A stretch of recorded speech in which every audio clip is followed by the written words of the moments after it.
உலகெங்கும் உள்ள தமிழ் மக்களுக்கு ஜோதிட சேவையில் சேலம் ஜோதிட ஆராய்ச்சி சங்கம். தமிழ் உலகின் ஜோதிட ஜோதி, சேலம் ஆன்லைன் அஸ்ட்ரோ டிவி.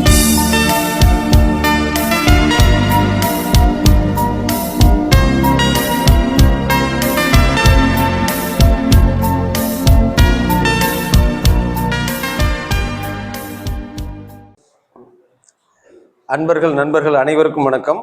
அடுத்து நமக்கு ஜோதிடத்தில் சில நுட்பங்களை கொடுக்கறதுக்காக மோகனூரிலிருந்து ஓய்வு பெற்ற வட்டாட்சியர், ஜோதிட நிபுணர் அன்னை ஆர் வடிவேல் ஐயா வந்திருக்காங்க. ஐயாவோட சிறப்பு என்ன அப்படின்னு சொன்னா, திருமண பொருத்தம் பார்க்குறோம். திருமண பொருத்தம் பார்க்கிற போது அந்த ஆணினுடைய பலம் என்ன, பெண்ணினுடைய பலம் என்ன, அந்த ஜாதகனுடைய ஆண் தன்மை பெண் தன்மை, இதை பத்தி நமக்கு ஒரு தெளிவான விளக்கம் கொடுக்க வந்திருக்காங்க. ஐயா அவர்களை சேலம் ஜோதிட ஆராய்ச்சி சங்கம் அன்புடன் வருக வருக என்று வரவேற்கிறது. சேலம் ஜோதிட ஆராய்ச்சியாளர் சங்கத்தினுடைய 11வது கருத்தரங்க கூட்டம் காலையிலிருந்து இன்று வரையிலும் சீரும் சிறப்பமாக நடைபெற்றுக் கொண்டிருக்கிறது. இந்த கூட்டத்தினை சிறப்புடன் நடத்தி கொண்டிருக்கின்ற கூட்டத்தினுடைய தலைவர் சந்திரகுமார் ஐயா அவர்களுக்கு மற்றும் அவர்கள் உள்ளிட்ட நிர்வாகிகள் அனைவருக்கும் எனது நெஞ்சார்ந்த நன்றியையும் முதற்கண் வணக்கத்தையும் தெரிவித்துக் கொள்கிறேன். இந்த கருத்தரங்க கூட்டத்திற்கு நான் முதலாவதாக கலந்து கொண்டிருக்கிறேன். இது ஏற்கனவே நான் எனது சந்திரகுமார் அவர்கள் எனக்கு ஏற்கனவே அறிமுகமானவர் தான். நான் வாழப்பாடி கூட்டத்தில் பேசுகிற போதெல்லாம் எனக்கு அறிமுகமானவர். அந்த வகையில் அவர் என்னை அழைத்ததன் பேர் இன்னைக்கு முதலாவது கூட்டமாக இந்த கூட்டத்தில் கலந்து கொண்டிருக்கின்றேன். எனக்கு ஜோதிடத்துறையிலே முன்னோடியாகவும் வழிகாட்டியாகவும் இருந்து கொண்டிருக்கின்ற எனது தோழர் அகத்தியர் ஜோதிட அறக்கட்டளையினுடைய நிறுவனர் ஐயா ரவி ஜெயக்குமார் அவர்களுக்கு இந்த தருணத்திலே முதற்கண் நன்றியும் வணக்கம் தெரிவித்துள்ளேன். மேலும் இந்த ஜோதிட கருத்தரங்கு கூட்டத்திலே காலையிலிருந்தும் இன்று வரையிலும் பல்வேறு ஜோதிட கருத்துக்களை எல்லாம் வழங்கி சிறப்புற வழங்கி அமர்ந்து கொண்டிருக்கின்ற எனது மதிப்பிற்குரிய ஐயா சேலம் இரும்பாலை விஜயையா அவர்களுக்கு இந்த தருணத்திலே வணக்கத்தை தெரிவித்துக் கொள்கிறேன். ஜோதிடத்தின் முன்னோடியாக விளங்கி கொண்டிருக்கிற ஐயா சபரிராஜன் ஐயா அவர்களுக்கு எனது முதற்கண் தனத்தையும் வணக்கத்தை கொண்டிருக்கிறேன். ஐயா கணேசன் ஐயா அவர்கள், காவேரி ஜோதிட அறக்கட்டளையினுடைய கௌரவ தலைவர் தோழர் ஆச்சாரியர் ஆறுமுகம் ஐயா அவர்களை வணங்கி, மற்றும் இந்த ஜோதிட கூட்டத்தில் கலந்து கொண்டிருக்கின்ற ஜோதிட குருமார்களையும் வணங்கி நான் இந்த ஜோதிட பருவத்திற்கு வருகிறேன். ஜோதிட பருவத்துக்கு வரும் முன்பே மாதா பிதா குரு தெய்வம் அவர்களை வணங்கி ஜோதிடத்துக்கு பதிவுக்கு செல்லலாம். இப்போ ஜோதிட பிரிவில் ஜோதிடத்தில் எண்ணற்ற பிரிவுகள் இருக்கு, வகைகள் இருக்கு. ஒவ்வொரு பிரிவும் நமக்கு ஆராய்ச்சி பண்ணத்தான் ஒவ்வொரு புது புது கருத்து நமக்கு தெரிய வருது. அதாவது ஜோதிடங்கிறது கடல். அதாவது இந்த பிரச்சனை தான் முடியும், இந்த பிரச்சனை தான் முடிச்சிடலாம் அப்படிங்கிறதுலாம் கிடையாது. மற்ற படிப்புக்கெல்லாம் ஒரு படிப்புக்கு எல்லை உண்டு, வரைமுறை உண்டு. ஆனால் ஜோதிடத்துறைக்கு மட்டும் ஒரு வரைமுறையை கண்டுபிடிக்க முடியாது. எப்போ கடலுக்கு ஒரு கரையை கண்டுபிடிக்க முடியாதோ அதே மாதிரி ஜோதிடத்துறைக்கு கரையை கண்டுபிடிக்க முடியாது. தினம் தினம் புது புது விஷயம் நடந்துட்டு இருக்கு, அப் டு டேட்டா. இன்னைக்கு ஒரு விஷயம், நாளைக்கு ஒரு விஷயம். ஜாதகத்தை ஆராய்ச்சி பண்ண நமக்கு புது புது விஷயமா வருது. அந்த விஷயத்துல எனக்கு ஒரு தெளிவான விஷயம் கிடைச்சது என்னன்னா, ஜாதகத்துல ஒரு திருமண பொருத்தம் பார்க்குறோம், ஒரு ஆணுக்கு பார்க்குறோம், பெண்ணுக்கு பார்க்குறோம், கல்யாணத்தை முடிக்கிறோம். அதோட முடிச்சு போடுறோமா? இல்லை. திருமணங்கிறது என்ன? ஆயிரங்காலத்து பயிர். அது எதுக்கு ஒரு ஆணுக்கும் பெண்ணுக்கு பண்றோம்? வம்ச விருத்தியாகி வாழ்வடி வாழையா வம்சம் தலைக்கிறோம். இதுக்கு தான் திருமணங்கிறத பண்றோம். அந்த சடங்கு அது ஆரம்ப காலத்துல இருந்து இருக்கு. அதுல ஒன்றும் பிரச்சனையே இல்லை. நேராக ஒரு ஆணோ பெண்ணோ குறிப்பிட்ட வயது வந்ததுக்கப்புறம் அவங்களுக்கு திருமணம் பண்ணி வைக்கிறது அப்படிங்கிறது பெற்றோர்கள் கடமை. அந்த கால திருமணம் அப்படிங்கிறது உறவு முறையிலே திருமணம் நடந்தது, கூட்டு குடும்பமா இருந்தாங்க. அந்த காலத்துல என்ன ஆகுதுன்னா, பெண்கள் ஆண்கள் நம்பி இருந்த காலம். ஆண்கள் சம்பாதிச்சு கொடுப்பாங்க, பெண்கள் வீட்டில் குடும்பத்தை நிர்வாகம் பண்ணுவாங்க. அப்படி இருக்கிற காலத்துல திருமணம் அப்படிங்கிறது எளிதாக இருந்துச்சு. உறவு முறையிலே மாமன் முறையில் அத்தா முறையில் இப்படி கல்யாணம் பண்ணிக்குவாங்க. அவங்களுக்கு எந்த ஒரு பிரச்சனையும் நடந்திருக்காது. 5-6 குழந்தைங்க, 7-8 குழந்தைங்க, 10-15 குழந்தைங்க வளர்த்துக்கிட்டு இன்ன வரைக்கும் நல்லா தான் இருந்திருக்காங்க. ஒரு ஆண் பெண் திருமணம் நடந்து அவங்களுக்கு அந்த சுற்றத்து மூலமா 50 உறுப்பினர்கள் அந்த குடும்பத்தில் வந்திருக்கிறாருன்னு சொன்னா அது அந்த காலத்தில் இருந்த திருமணத்தினுடைய ஒரு நிகழ்வு, அந்த காலத்தில் இருந்தவருடைய ஒரு உணவு பழக்க முறை.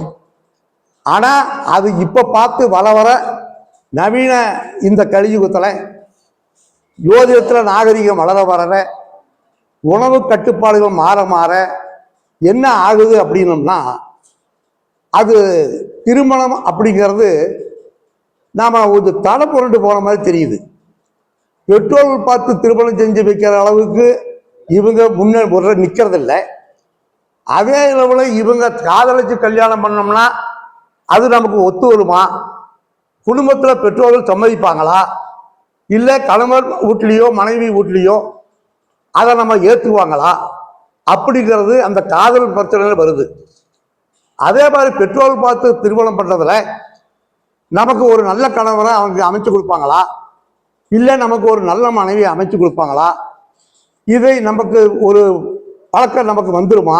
நம்ம பெற்றோர்கள் நம்மளுக்கு நல்லபடியா கல்யாணம் பண்ணி கொடுப்பாங்களாங்கிறது ஒரு பிரச்சனையா வந்துட்டு இருக்கு. இது ஆரம்ப காலத்துல திருமணங்கிறது நல்லபடியா நடந்து நல்லபடியா முடிஞ்சு நல்லபடியா இருந்தாங்க. ஆனா இந்த காலகட்டத்துல திருமணம் அப்படின்னு ஒன்று பண்ணணும் அப்படின்னோம்னா ஒரு நிகழ்வு 7ஆம் இடம் 2ஆம் இடம் குடும்பஸ்தானம், 7ஆம் இடம் கணவனோ மனைவியோ வரக்கூடிய ஸ்தானம், 11ஆம் இடம் ஆசைகள் நிறைவேறக்கூடிய ஸ்தானம், 4ஆம் இடம் கற்பு ஸ்தானம், 12ஆம் இடம் அயன சயன போகஸ்தானம். இந்த இடத்தையெல்லாம் நம்ம பார்த்து தான் கல்யாணத்தை பண்ணணும்.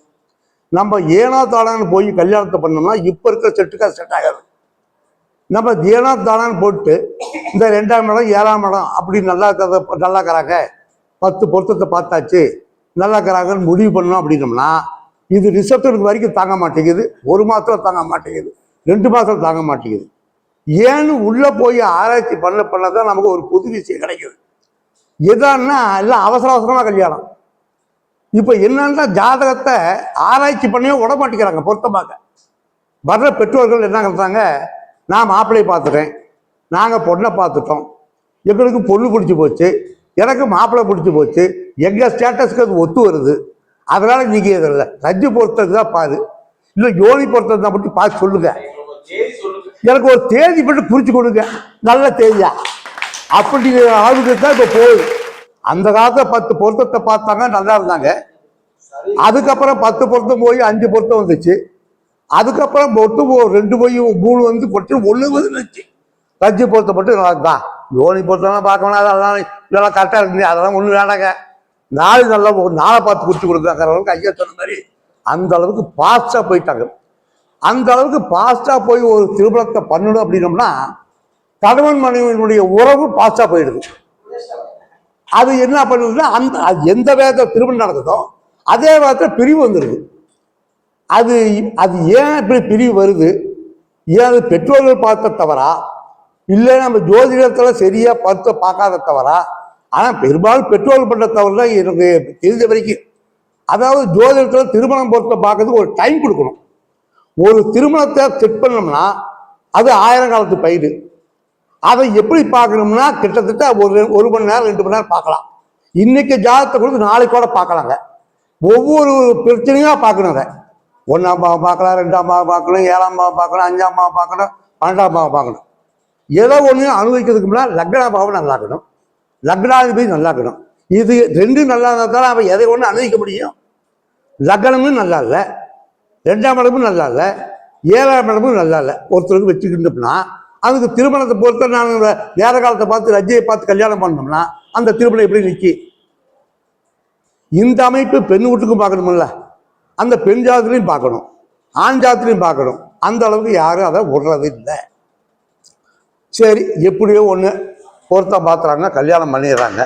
கல்யாணம் பண்ணிட்டா மட்டும் போதுமா? அது நிறைவான வாழ்க்கை ஆயிடுமா? இல்லை அந்த வாழ்க்கையோட நின்று போயிருதான். அதுக்குன்னு ஒரு சந்ததி வேணுமில்ல. கிரகங்கள் பருவ கிரகங்களாக மாறணும். ஒரே கிரகம் ஒரே இடத்துல கூடாது. ஒவ்வொரு கிரகமும் பருவ கிரகங்களாக மாறினாதான் அந்த கிரகங்களுக்கு மதிப்பு நம்ம இந்த பூமியில பிறந்ததுக்கு நிறைவான வாழ்க்கை வாழ முடியும்.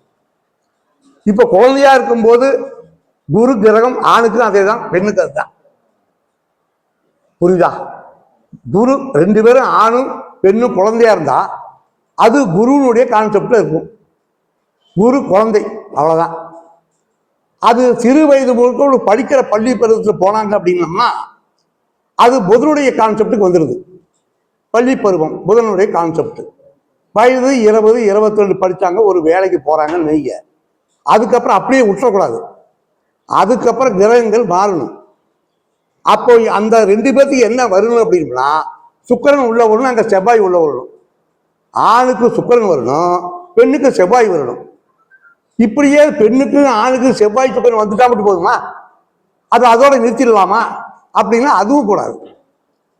அந்த சூரியன் சுக்கிரன் சூரியன் ஆகணும், அந்த செவ்வாய் சந்திரன் ஆகணும். அப்பா அம்மா ஆனாதானே அந்த குடும்ப நிறைவான வாழ்க்கை. புரியுது நான் சொல்றது? அப்போ ஒரு கிரகங்கள் அந்த பருவ காலத்து சொன்ன மாதிரி மாறிடணும். அதே மாதிரி அந்த அமைப்பும் திருமண வாழ்க்கையும் அந்த பந்தத்தோடயே போகணும். அப்பதான் அந்த நம்ம பிறந்ததுக்கு அடையாளம், அந்த ஜாதகம் பார்க்கறதுக்கு அடையாளம், அந்த கிரகங்களுடைய அமைப்பு அப்படிதான் இருக்கும். இப்போ சூரியன் சந்திரன் அப்பா அம்மா ஆயிட்டாங்க. சுக்கிரன் மனைவியா வரும்போது அவங்க கணவன் ஆகிறாங்க. அங்கே செவ்வாய் வரும்போது அவங்க மனைவியாக வராங்க. சுக்கிரனும் செவ்வாயும் மனைவி. அவங்களுக்கு ஒரு குழந்தை பிறந்ததுக்கு அப்புறம் இவங்க சூரியன் ஆயிடுறாங்க, அது சந்திரன் ஆயிடுது. அப்பா அம்மான்னு ஆயிடுறாங்க. இந்த அப்பா அம்மான்னு ஆனதுக்கு அப்புறம் என்ன ஆகணும்?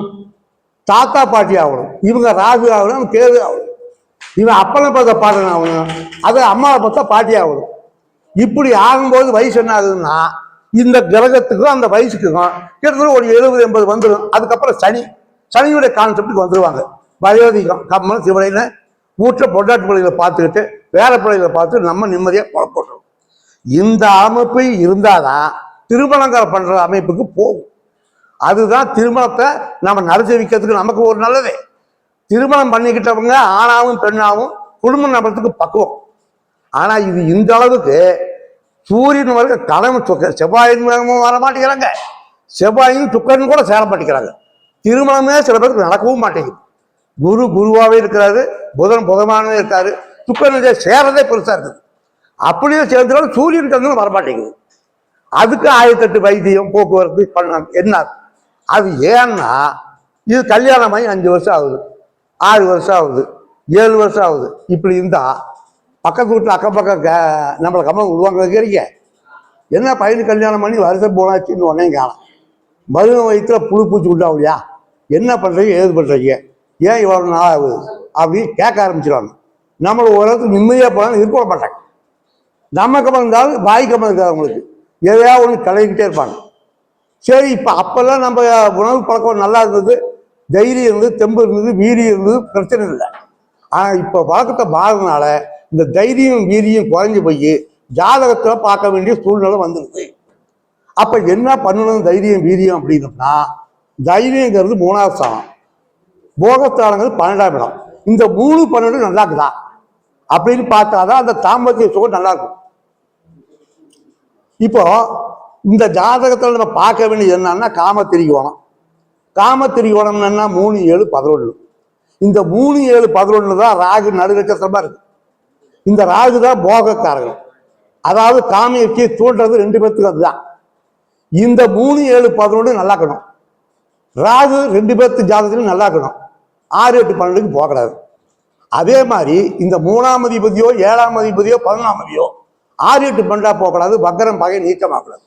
இந்த அமைப்பு 2 பேர்த்துக்கு இருந்துட்டா அவங்களுடைய தாம்பத்திய உறவு சுகம் திருப்தியா இருக்கும். அதுல எந்த பிரச்சனைக்கும் மாட்டுக்கிறதே இல்லை. இதை நீங்க பார்க்காம 10 பொருத்தத்துக்கு 8 பொருத்தம் இருக்குதுங்க, 8 பொருத்தம் இருக்குது, 2 யாராவது நல்லா தான் இருக்கிறான், இவன் கேந்திரத்துக்கு திரிவானத்தில் இருக்கான்னு வச்சு கல்யாணத்தை பண்ணிட்டீங்கன்னா குழந்தை பக்கத்தை போ. குழந்தை வர்றது எப்போ? அவனுக்கு அந்த சுகத்தை நிறைவடைகிறது எப்போ? தாம்பத்திய சுகம் நிறைவடையணுமா இல்லையா? அந்த தாம்பத்திய சுகம் அந்த 12ஆம் இடத்துல இருக்கும்போது 2 பேர்த்துக்கு சமசமமா இருந்தா தான் அந்த அது நிறைவேறும். ஒருத்தருக்கு அதிகமா இருந்து ஒருத்தருக்கு வழி கம்மியா இருந்தா அது எப்படி அது இருந்து கொடுக்கும்? ஒன்று 2 பேருக்கு சமமா இருக்கணும், இன்னும் 2 பேருக்கு கம்பளம் இருந்தால் கம்பளம் படுத்துப்பாங்க. இப்போ இதுல என்ன ஆகுது அப்படின்னா, ஆண் ஜாதத்துல சுக்கரன் எக்காரணத்தை கொண்டு கிடக்கூடாது. பெண் ஜாதத்துல சுக்கரன் கெட்டாலும் வலிமையை கொண்டினாலும் ஒன்றும் பிரச்சனை இல்லை. அதே மாதிரி பெண் ஜாதத்துல செவ்வாய் எக்காரணத்தை கொண்டு கிடக்கூடாது. இந்த செவ்வாயும் சுக்கரன்னா 7 8ஆம் இடமா வருது. 8ஆம் இடம் தான் தாம்பத்திய சுகத்தை கொடுக்கறது. இந்த 7 8 எக்காரணத்தை கொண்டு செவ்வாயும் சுக்கரனும் ஆண் பெண் ஜாதத்துல கெடாம பார்த்துக்கணும். ஒண்ணு, இது பொருத்தம் பார்க்கறதுல டீப்பா பார்த்துக்கணும். இதுதான் வீரியத்தை கொடுக்கறது, போகத்தை கொடுக்கறது. இப்ப தொட்டா உணர்ச்சி வரணும் இல்ல, என்னை தொட்டா அவன் பிடிக்க மாட்டேங்கிறா, இவன் தொட்டா கிட்ட வந்து படுத்தாவே எனக்கு ஆகாதுங்கிறா. அப்ப ஏற்பட்ட கல்யாணம் பண்ணி வச்சு என்ன சாமி பிரயோஜனம்? கல்யாணம் பண்ணது எதுக்கு? 2 பேரும் தாம்பத்திய சுகம் ஈடுபட்டு அதில் வம்ச விருத்தியாகி அதில் வாழையடி வாழையா தலைக்கிறத திருமணங்கிறது. ஆனா இப்ப அப்படி பார்த்தோம்னா அது வர்றதில்லை. அப்போ நாம ஏதோ ஜோதிடம்லாம் நல்லா தான் இருக்குது, நாம தான் சரியா பார்க்காம விட்டுட்டோம்ங்கிறது ஒரு சில இதுல நமக்கு அவசரத்தை விட்டுறோம். அதை நம்மளை பார்க்கறதுக்கு அவங்களும் அனுமதிக்கிறதில்ல. அந்த கோட்பாட்டில் என்ன ஆகுதுன்னா, இப்போ குழந்தை பிறப்பது தாமதமாகுது, இப்போ டைவர்ஸ் வருது, பிரிவு வருது, கருத்து வேறுபாடு வருது. என்ன காரணம்? கருத்து வேறுபாடு உன் வீட்டில் சொத்து இல்லையா, என் வீட்டில் சொத்து இல்லையா? சொல்றது புரியலைங்க. உன் வீட்டில் கார் இருக்குது, என் வீட்டில் கார் இருக்குது, என் வீட்டில் பங்களா இருக்குது, உன் வீட்லையும் கம்பீடு இருக்குது. இது அவங்க 2 பேர்த்து இணைவு கொடுத்துருமா? கல்யாணம் பண்ணது எதுக்கு? மனைவியே கணவன் திருப்திப்படுத்தணும், மனைவியை கணவன் திருப்திப்படுத்தணும். 2 பேர்த்தையும் தாம்பத்தில் திருப்திப்படுத்தினாதானே அந்த சுகம் நல்லா இருக்கும். இப்ப இவங்க 2 பேர்த்தினுடைய சுகம் நல்லா இருந்தாதான் விடிஞ்சு இருந்துச்சா பொண்டாட்டி புருஷனை காட்டி கொடுப்பான் எதுக்காக முன்னாடி. இதுல ஏதாவது கோளாறு நடந்தது அப்படின்னா இவனுக்கு என்ன, இவனுக்கு வேற வேலை இல்லையா, மதிக்க மாட்டாங்க. 2 பேர்த்துக்கு இதே கான்செப்ட் தான். இதுல என்ன ஆகுது அப்படின்னா, நாம உண்மை பார்த்தோம்னா இந்த தாம்பத்திய சுகத்தினால்தான் இந்த பிரிவே, மெயின் பிரிவு இதுதான். உங்கள்கிட்ட சொத்து இருக்குது, எங்கிட்ட சொத்து இருக்குது, உங்கள்கிட்ட கார் இருக்குது, எங்கிட்ட கார் இருக்குது. வெளிவட்டத்துக்கு வேணுமா அது நல்லா இருக்கும். 4 செவத்துக்குள்ள உள்ள போகும்போது காராவது பங்களாவது பணமாவது, அங்க போய் ஏதாவது சுகத்தை கொடுக்குமா? என்ன சொல்றீங்க? எந்த சுகத்தையும் கொடுக்கறதுக்கு அது முடியாது. கணவனால தான் பொண்ணுக்கு சுகத்தை கொடுக்க முடியும், பொண்ணால தான் கணவனுக்கு சுகத்தை கொடுக்க முடியும். இந்த கான்செப்டை நாம உறுதியா பார்த்துதான் செய்யணும். இனிமையான இனிமே பார்க்கறது, இதை பார்க்காம செஞ்சுக்கின்னா பெரிய பிரச்சனை. அப்போ இதை என்ன பண்ணணும் அப்படின்னா, தைரியஸ்தானங்கிறது 3ஆம் இடம், வீரியஸ்தானம் 3ஆம் இடம். இந்த வீரியம் 3ஆம் இடம் எப்படி ஒரு ஜாதகத்தில் இருக்குதுன்னு நம்ம முதல்ல பொருத்தம் பார்க்கணும். 2 பேர்த்துக்கும் 3ஆம் அதிபதி 12 கெட்டு பறஞ்சு 3ஆம் அதிபதி வாய்க்க சாரநாத நீச்சம் பண்ணோம்னா அவங்களுக்கு ஆண்மை இருக்காது, ஒரு கான்செப்ட். அதே மாதிரி 3ஆம் அதிபதியில 3ஆம் அதிபதி ஒரு அழிகிரகம் சாரை வாங்கி, அந்த அழிகிரகம் இன்னொரு அழிகிரகம் சாரை வாங்கி, அந்த கிரகம் இன்னொரு அழிகிரகம் சாரை வாங்கணும் அப்படின்னா அதுக்கு ஆண்மை இல்லைன்னு அர்த்தம். இது 2வது கான்செப்ட். இப்போ இந்த 2 கான்செப்ட் நம்ம கரெக்டா பார்க்கணும். அழிகிரகங்கிறது புதன் சனி கேது. இந்த கான்செப்டுல இப்போ 3ஆம் அதிபதி ஒரு கேது சாஸ்திரம் வாங்கிட்டாரு. கேது என்ன பண்றாரு? சனி சாஸ்திரம் வாங்குறாரு. சனி என்ன பண்றாரு? புதன் சாஸ்திரம் வாங்கிறாரு. இப்படி வாங்கி ஒரு ஜாதத்தை பார்த்தீங்கன்னா, நீ என்ன கல்யாணம் பண்ணி 2 7 11 செத்துனாலும் சரி, அடுத்த நிமிஷமே அடுத்த மணி நேரத்திலே டைவர்ஸ் ஆயிடும். இதை நீங்க எக்காரணத்தை கொண்டு உன்னிப்பா பார்க்கணும், பொருத்தம் பார்க்கல. ஜாதகருக்கு எக்காரணத்தை கொண்டு நான் பொருத்தம் பார்த்தேன்னா இதை விஷயத்தான் பார்ப்பேன். 2 7 11 சேர்த்துறது ஒரு விஷயம், இவங்க நல்லா இருக்கணுமா அப்படிங்கிறது இதைத்தான் முக்கியம் பார்க்கணும். இந்த விஷயத்தை பார்க்க விட்டுட்டோம்னா அது போச்சு. சரி, இதையும் பார்த்துட்டு அதை ஒரு வழியா அதையும் இந்த கல்யாணத்தையும் பண்ணி வச்சிடறோம். அப்பவும் ஒரு தகராறு வருது.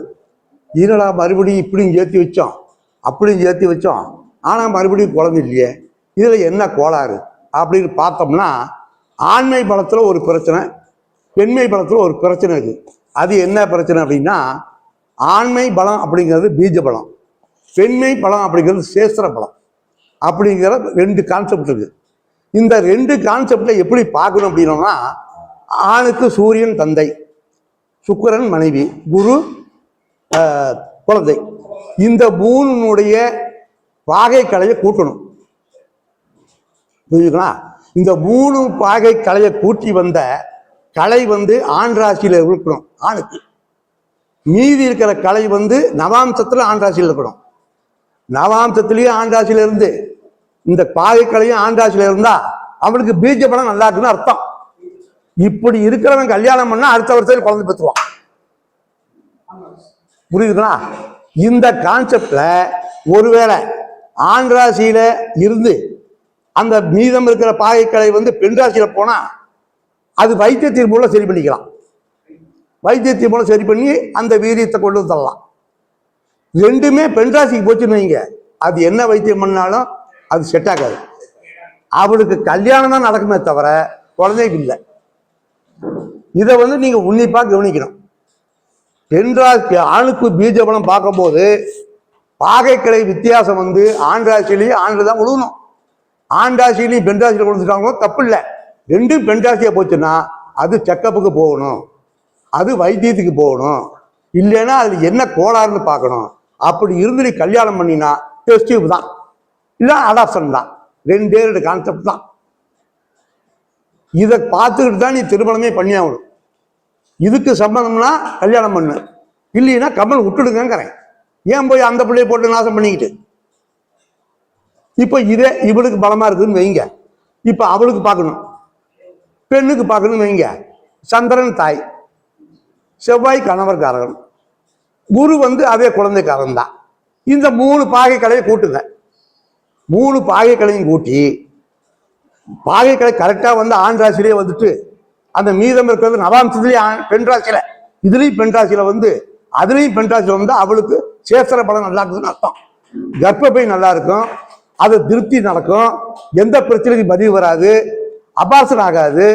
போடுற விதை வந்து நல்லா விதை ஒரு விதை இருந்தா நிலம் நல்லா இருந்தா தானே வளர்க்கும். நிலம் நல்லா இருந்தாலும் எந்த விதை போட்டு என்ன பிரயோஜனம்? ஆளை உழுதாலும் அப்படித்தான் இருக்கு, மேம்பாக்கம் உழுதாலும் அப்படித்தான் இருக்கு. விதை நல்லா இருக்கணும்னா பீஜ பலம் சேத்திர பலம் நல்லா இருக்கணும். அது என்ன நல்லா இருக்கணும்னா இதை 3 பாகையும் கூட்டி கழிச்சதுல ராசியிலையும் பெண் ராசியில வரணும். மிச்சம் இருக்கிற பாகைக்கலை இப்போ 241 டிகிரி வருதுன்னு வைங்க. இப்போ அது தனுசு ராசியில் விழுமா? 240 தனுசு ராசியா? மீதி 1 வந்து மூளை 1, அந்த மூளை 1 ஆண் ராசிக்கு மேசத்துக்கு போகுமா? அப்ப ஆணுக்கு பீஜ பலம் இருக்குன்னு அர்த்தம். புரியுதா? நான் சொன்னது ஏதாவது புரியுதா? அதுக்கு புரியுதா? இப்ப இது பெண்ணுக்கு 244 வச்சுக்கோங்க. 244 240 ஆண் ராசிக்கு போகும். அந்த 4 ரிசப்டுக்கு போயிடும், அதாவது மூளை 2க்கும் போயிடும். அப்போ நம்மனா அது பெண் ராசியா போயிடும். அப்போ இவளுக்கு வைத்தியம் பண்ணணும்னு அர்த்தம். இப்போ புரியுதா? ரெண்டுமே பெண் ராசியா போச்சுன்னா இவளுக்கு வைத்தியம் பார்க்கணும். அதே கான்செப்ட் தான் பெண்ணுக்கும். 2க்கும் பெண் ராசிகள் போகணும். 2க்கும் ஒரு ராசி பெண்ணா இருந்து ஒரு ராசி ஆணா இருந்தா வைத்தியம் பார்க்கணும். 2க்குமே ஆண் ராசி போயிடுச்சு அப்படின்னா அதுவும் அடாப்ஷன் தான், டெஸ்ட் டியூப் தான். நீ இதெல்லாம் பார்க்காம நீ திருமண பொருத்தத்துல போய் 2 பேர்த்தையும் சேர்த்து வச்சு வம்ச விருத்தியாகும்னு எங்க வம்ச விருத்தியாகும்? சண்டை தான் வரும் 2 பேர்த்துக்கும். பகல் போல நல்லா இருப்பாங்க, ஓர சுத்துவாங்க, நல்லா செய்வாங்க, ஜாலியா அனுபவிப்பாங்க. ராத்திரி ஆனா பொண்டாட்டி பக்கம் வந்தா புருஷனுக்கு பிடிக்க மாட்டேங்குது, புருஷனுக்கு பக்கம் பொண்டாட்டி வந்தா புருஷனுக்கு பிடிக்க மாட்டேங்குது. ஏன்னா அது சரக்கு இருந்தா தான் பிடிக்கும். ஏன் சார் கரண்ட் தொட்டா சாக்கடிச்சா தான் சார் கரண்ட்டு, அது மண்ணு மருந்து அதை போய் என்னத்தை போய் நம்ம தொட்டா என்ன வரும்? அப்ப ஆணுக்கு பெண்ணுக்கு எதுக்கு சேத்திரம்? எதுக்கு சார் சேத்திரம்? வம்ச விருத்தியாக தான் சேத்திரம், தாம்பத்திய சுகத்துக்கு தான் சேத்திரம். கல்யாணமே தவிர சொத்து பத்துக்கா சேத்திரம்? உன் சொத்து 1 கோடி இருக்கிறேன், என் சொத்து 3/4 கோடி இருக்கிறேன், இல்லை என் சொத்து 4 கோடி இருக்கிறேன். சொத்தை வந்து நைட்ல வந்து நம்ம திருப்திப்படுத்துது. அதனால எந்த வகையிலுமே பொருத்தம் பார்க்கும்போது ஏனோ தானு பொருத்தம் போட்டுட்டு இது வம்சம் தலைக்கல, இது குழந்தை பாக்கியம் இல்லைன்னு ஒரு முடிவுக்கு வந்துட்டு நீங்களே கல்யாணம் பண்ணி நீங்களே கஷ்டப்படுத்தாதீங்க. எக்காரணத்தை கொண்டும் அதுக்கு முன்னாடியே ஜோசியர்கிட்ட என் பையனுக்கு பீஜ பலம் நல்லாக்குதா, என் பொண்ணுக்கு பீஜ பலம் நல்லாக்குதா, இல்லை அவங்க கல்யாணம் பண்ணி குழந்தை பெற்றுக்குவாங்களா, இல்லை நாங்கள் அடாப்ஷனுக்கு தான் போகணுமா, இல்லை நாங்கள் டெஸ்ட் டியூப்க்கு தான் போகணுமான்னு ஒரு விளக்கம் கவுன்சிலிங் கொடுத்துருங்க. இந்த கவுன்சிலிங் கொடுத்துட்டாங்கன்னா அவங்க ஒரு முடிவுக்கு வந்துடுவாங்க. நாம எப்படி பண்ணணும் ஏது பண்ணணும் அப்படிங்கிற இருப்பாங்க. அதே மாதிரி ஒரு ஜாதகத்தில் திருமண பொருத்தம் செய்யும் போது ஒரு பொருத்தம் பார்த்து கல்யாணம் பண்ணணும் அப்படின்னோம்னா தோஷத்துக்கு தோஷம் தான் பரிகாரம். இப்போ செவ்வாய் தோஷம் 2 4 7 8 இருக்குதுன்னா அதே செவ்வாய் தோஷம் 2 4 7 இருந்தால் தான் சரிசமமான ஒரு வீரியம் தைரியம் கிடைக்கும், அவங்களுடைய தாம்பத்தியம் நல்லா இருக்கும். அதே மாதிரி ராகு எங்க இருக்காரோ அதே மாதிரி தான் பெண்ணுக்கு அதே இடத்துல இருந்ததுன்னா அது வக்கர கிரக வசிய தோஷமா மாறும். அப்படி மாறிச்சுன்னா ரெண்டு பேர்த்துக்கு கான்செப்ட் தாம்பத்தியம் சரிபாதி ஆயிரும். நீ ஒன்று ஏற்றி வச்சு ஒன்று குறைச்சின்னா அங்கே பின்னங்கம், இங்கே ஏற்றி வச்சு இங்கே குறைச்சின்னா இங்கேயும் பிரச்சனை. அதனால தோஷத்துக்கு தோஷம் தான் பரிகாரம். புத்தர பாக்கியத்துக்கு மட்டும்தான் நாம இந்த கடற்கரை இருக்கோம். புத்தர பாக்கியத்தை எக்காரணத்தை கொண்டும் ஆணுக்கு பீஜபலம் கண்டிப்பாக இருந்தே ஆகணும். ஆணுக்கு பீஜபலம் இருந்ததுன்னா எப்படியோ பெண்ணுக்கு ஒரு கஷ்டப்பட்டாவது எதையாவது ஒரு வைத்தியம் கீத்தியம் பண்ணியாவது ஏதோ ஒரு கூடத்துக்காவது வாய்ப்பு பண்ணலாம். விதையே இந்த விதை இல்லைன்னா நிலத்தை வச்சு என்ன சார் பண்ண முடியும்? பண்ணையும் பண்ண முடியாது, உழுவ முடியாது. அதனால இந்த கான்செப்டை வருகிற ஜோதிடர்கள் பொருத்தம் பார்க்க போதுமாகட்டும், இல்லை திருமணம் பண்ணும் போதாகட்டும், வம்சம் விருத்தி ஆகணும் நம்ம பெண்ணுக்குள்ளைய அப்படின்னு நினைச்சிங்கன்னா இந்த கான்செப்டை உன்னிப்பாக பாருங்க அப்படிங்கிறத நாங்கள் கேட்டுக்கொண்டு இந்த நல்லதொரு வாய்ப்புக்கு எனக்கு நல்லதொரு வாய்ப்பினை கொடுத்த இந்த ஜோதிட ஆராய்ச்சி சங்கத்தினுடைய நிறுவனர் சந்திரகுமார் அவர்களுக்கும் ஐயா துரைசாமி அவர்களுக்கும் நெஞ்சார்ந்த நன்றியும் வணக்கத்தை தெரிவித்துக் கொள்கிறேன். இதனுடைய பதிவு உங்களுக்கு பிடிச்ச மாதிரி இருந்தால் யூடியூப் பார்க்குறவங்களாகட்டும் யார் பார்க்குறவங்களாகட்டும் லைக் பண்ணுங்க, ஷேர் பண்ணுங்க, சப்ஸ்கிரைப் பண்ணுங்க, அப்படியே பெல் பட்டி தட்டி விடுங்க. தட்டி விட்டுனா என்னுடைய நோட்டிஃபிகேஷன் அடுத்தடுத்து உங்களுக்கு வந்து சேரும். ஒவ்வொரு மீட்டிங்லாம் புது புது கருத்தாக நான் சொல்லிட்டு இருக்கிறேன். இது வரைக்கும் நான் என் நோட்ஸை வச்சோ அதை வச்சோ சொன்னதில்லை. இந்த நம்ம இரும்பால் ஐயா சொன்னார் ஒரு கான்செப்ட். என்ன சொன்னார்? ஞாபகத்துக்கு சந்திரன், அறிவுக்கு புதன், அப்புறம் என்ன சொன்னீங்க? ஞானத்துக்கு கேது, குருவுக்கு என்ன சொன்னீங்க? அறிவு. இந்த 4 கேந்திரத்துல தான் நல்லா இருப்பேன், மனப்பாடம் பண்ணுவான்ட்டாரு. இந்த 4 எனக்கு தான் கேந்திரம். அதே மாதிரி பிளேன் வாங்கின சாரம் ஜபா சாரம், அந்த செவ்வாய் 6ல். இதனாலதான் நான் இந்த ஆயுதத்தை பார்க்க முடிஞ்சது. அது நீ சொல்ல சொல்ல எனக்கு திட்டலா நம்ம சாத்தை அப்படி சொல்றாரு. நம்ம ஒரு நாள் கூட இவ்வளவு சாத்தை காமிக்கலையே அப்படின்னு பார்த்தேன். அதை பார்த்த போது தான் தெரிஞ்சது, சரி நமக்கு இப்படி ஒரு கான்சு இருக்க மாட்டேங்குது. டிபார்ட்மெண்ட்ல சேர்ந்துட்டா மட்டும் என்னோட சேர்ந்து அத்தனை பேர் தாழ்ந்தார் ஆகல, என்னோட சேர்ந்து அத்தனை டெப்டி கலெக்டர் ஆகல. அந்த வகையில் நான் உடனுக்குடனே ப்ரொமோஷன் பெற்று நான் 41 வருஷம் சர்வீஸை வருவாய்த்துறையோட நிறைவாக செஞ்சேன்னு சொல்லிக்கிட்டே எனக்கு இந்த வாய்ப்பு கொடுத்த ஜோதிட ஆராய்ச்சி சங்கத்துக்கு மீண்டும் ஒருபடி நன்றி தெரிவித்துக் கொண்டு விடைபெறுகிறேன். நன்றி, வணக்கம். எனது செல்போன் நம்பர் 95 147 78 968. என்னுடைய வாட்ஸ்அப் எண் 99 528 26 126. நன்றி, வணக்கம். என்ன நேயர்களே, ஜாதகத்தை கவனிச்சிங்களா? உங்க ஜாதகத்துல சுக்கிரனும் செவ்வாயும் செக்அப் பண்ணிக்கிட்டீங்கன்னா பொண்ணு மாப்பிள்ள பிக்கப் ஆயிடுவாங்க. இல்லைன்னா என்னதான் மேக்கப் போட்டாலும் பேக்கப் பண்ண வேண்டிய ஆச்சுங்களா? அதனால கல்யாணத்துக்கு முன்னால அப்பா அம்மா ஒண்ணு பாருங்க. செவ்வாய் நல்லா இருந்தா அவங்களுக்கு உடம்புல மஜ்ஜை நல்லா இருக்கும். சுக்கிரன் நல்லா இருந்தா அவங்க போகத்தை அனுபவிக்கிறதுக்கான பாக்கியம் கிடைக்கும். அப்போ இதை ரெண்டையும் கூர்ந்து கவனிக்கணும்னு ஐயா சொல்லியிருக்காங்க. கல்யாணம் எதுக்காக? நம்மளுடைய வம்சம் தலைக்கணும். அந்த வம்சம் தலைக்கிறது புத்திர பாக்கியத்தை கவனிக்கணும். அந்த புத்திர பாக்கியத்துல மன நிறைவு ஏற்படணும். ஐயா ரொம்ப தெளிவா எளிமையா பாருங்க. ஒரு ஓய்வு பெற்ற தாசில்தார் அவர் அப்படியே சொல்ல வாழ்க்கையை அனுபவிச்சு சொல்றாரு. அதுக்கு முன்னாடி நம்ம சுகர்நாடி ஜோதிடர் விஜயன் ஐயா பேசும்போது சொன்னாரு, எந்தெந்த கிரகம் எப்படி இருந்தா வாழ்க்கை எப்படி இருக்குன்னு. இதுக்கு நீங்க போய் தயவு செய்து எங்கேயும் தேட வேணா, இங்கேயே உதாரணங்கள் நம்ம கிட்டே இருக்கு. நம்ம ஜோதிட நண்பர்கள் உங்க பொண்ணு மாப்பிள்ளைக்கு கல்யாணம் பண்றதுக்கு முன்னால தயவு செய்து இந்த வீடியோ ஒரு முறைக்கு 4 முறை பாருங்க. அவங்க கல்யாணம் பண்ணி 1 வருஷம் 2 வருஷத்துல குழந்தை பெற்றாதான் நீங்க ப்ரமோஷன் ஆக முடியும். இந்த வாழ்க்கைய முன்னேற்றத்தை நோக்கி போகணும். சரிங்களா? ஐயாவோட ஆமா ஐயாவுடைய அலைபேசி எண் கொடுத்துருக்குறோம். உங்களுக்கு என்ன சந்தேகம்னாலும் சேலம் ஜோதிட ஆராய்ச்சி சங்கத்தின் சார்பாக ஐயாவை அலைபேசியில் தொடரலாம் என்று சொல்லி ஐயாவிற்கு பொன்னாடை பொருத்தி சிறப்பு செய்வதற்காக நம்மளுடைய இளம்பிள்ளை ஜோதிடர் VM கணேசன் ஐயா அவர்களை அன்போடு அழைக்கின்றோம்.